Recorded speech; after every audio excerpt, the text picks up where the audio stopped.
લક્ષ્ય એ અવિનાભાવી હોય છે, એટલે કે લક્ષ થયું હોય તો એની ગતિ અહીંયા થાય છે, એ બીજી વસંતી લક્ષ થાય છે, કેમ કે લક્ષ થયું એક વખત તો એ ગમે એટલો ટાઈમ લે, ગમે એ પ્રક્રિયા કરે પણ એ લક્ષ તરફ પહોંચવા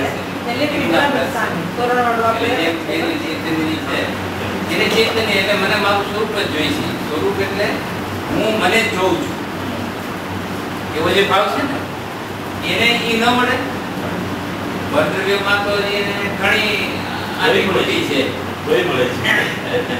અને આ તો મળશે જ.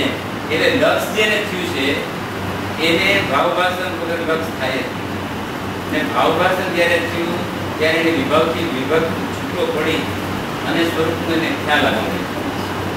એ પોતાના ભેદના પરિણામમાં જ લક્ષ બંધાય. સમીકરણ તમારો શું હોય? આનો હશે એટલે